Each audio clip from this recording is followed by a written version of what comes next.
Guys, what's up? This is 8-Bit Eric, and I want to take you on a magic carpet ride all the way back to the year 1992. Great year. Color Me Bad was tearing up the charts, sexing you up. Robin Williams was wearing tight green spandex and Hook. The Cosby Show is providing quality family entertainment. Teenage Mutant Ninja Turtles 2 was a box office hit, ninja rapping its way into your heart. Not to mention, Miley Cyrus, the Antichrist, was born.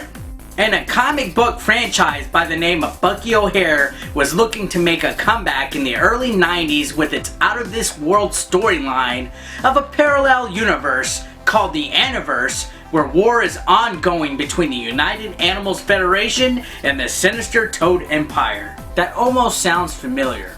Bucky and his motley crew are all members of SPACE, an organization which stands for Sentient Protoplasm Against Colonial Encroachment. Yeah, say that 5 times fast.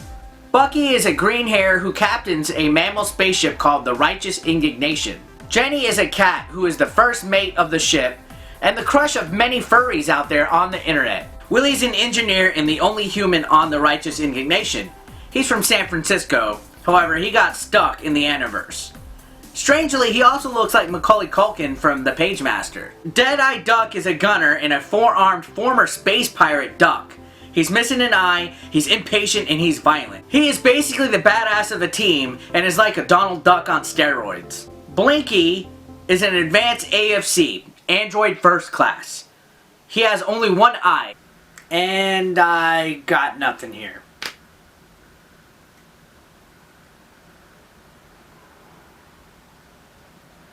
Penis.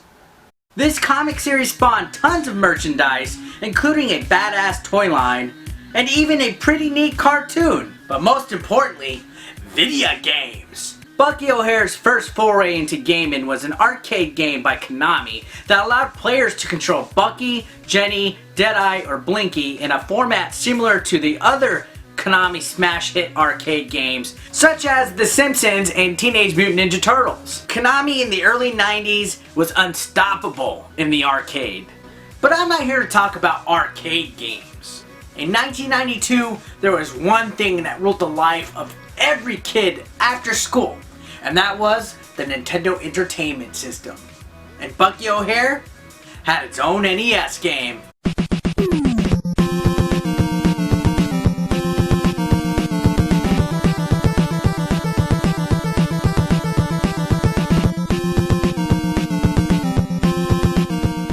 This game came out around the end of the NES lifespan, a time where Capcom was the king of action-adventure games on the NES.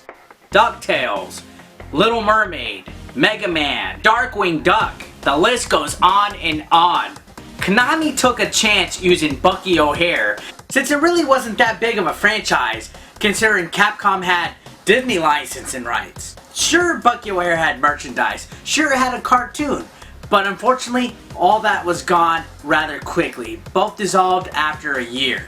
But what Konami ended up with was possibly their own answer to Capcom's Mega Man. As a result, Bucky O'Hare on the NES kicked serious ass. Comparing the games side by side, you can see the similarities. The plot of the game is simple. It requires Bucky to rescue each of his crew members on a series of planets. As each character is rescued, the player gains the ability to switch between all of them on the fly to deal with different problems. In fact, the gameplay is exactly like Little Samson, another hidden gem on the NES. Little Samson! Little Samson! Little Samson! Little Samson!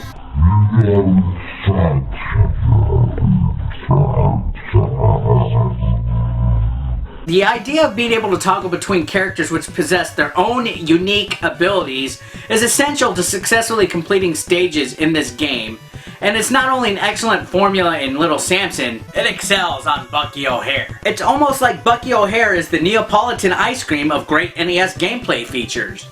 To sum it up, Bucky O'Hare on the NES is what you would get if Little Samson and Mega Man had a baby.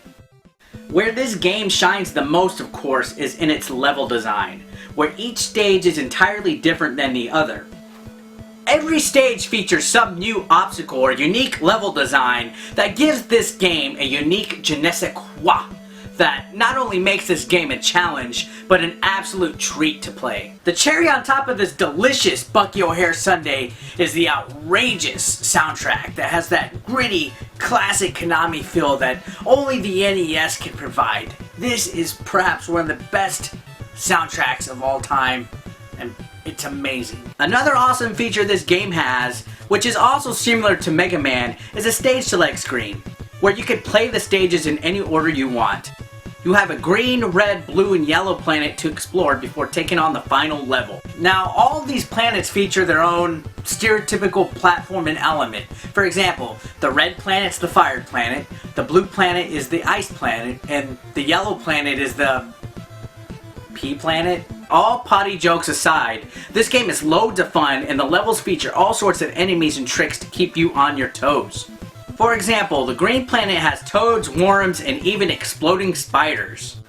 Not to mention tons of water obstacles that will kill you, even if you step into 1 foot of it. The control in this game is spot on, with the only true nitpick being that the landing feels a little bit slippery. Alright guys, enough with the caught slipping jokes. The boss of the green planet is actually quite simple. He's some blue dude that just throws a huge boulder at you that, while he can kill you with 1 hit, he's still a basic boss. The blue planet is the ice planet, which means it's slippery as all hell. I said stop it. It also features some of the hardest level design in this game. For example, there's a section that features huge blue snakes that can kill you in 1 hit if you touch their face, as well as toads that wield blowtorches that can melt the platforms you stand on. There's also a section that is a real pain in the ass where stuff is just being thrown everywhere, and if you touch any of the purple spiked areas, you instantly die. The boss of this level actually freezes the water you're standing on while the platform raises towards some spikes. The rest of the levels in this game are just as awesome to navigate. There are some other cool levels that feature a roller coaster type of area and even a big toad tank that can cause some serious damage. At the end of each level you gain one of your crew members back. However, once you get everyone back, you are all captured and must navigate the cell of the enemy ship and also fight each of your own crew members to earn them back. This is where the game really gets difficult, and the challenge is so much that it will cause you to pull your own ass hairs out. Thankfully, this game not only features a password system, but also unlimited continues, and trust me, you will need them because you will die over and over and over. With lots of trial and error, and playing your balls off till they turn blue, you can master this game. Bucky O'Hare is a perfect example of a very underrated and underappreciated NES title. Out of all the vast amounts of games available on the NES, Bucky O'Hare is one of those that is truly worth a look. I know I say that a lot of times, but if you're looking for a game that will provide you some of the most quality platforming on the NES that's not Mario or Mega Man, and definitely is not Samson in price, look no further than Bucky O'Hare. Konami definitely took a chance developing this game, and it was a good risk. Unfortunately, not many people are familiar with it. Let's go ahead and change that today. And with that said, it is my turn to go ahead and take this game full force. Bucky O'Hare, I'm coming for you.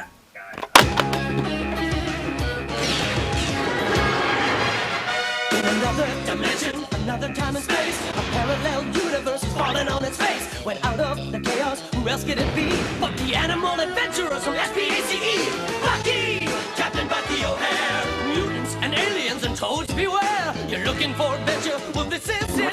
With Jenny, Deadeye, Blinky, and Willie to win. I said, Bucky! Captain Bucky O'Hare! And now an update on Bucky O'Hare and the Toad Wars. In the battle of the universe, you don't know what's next. You only know amphibians are made it complex. When you check out your scanner and the evil that it woke, there's only one course of action. Let's cook us some toads! Bucky!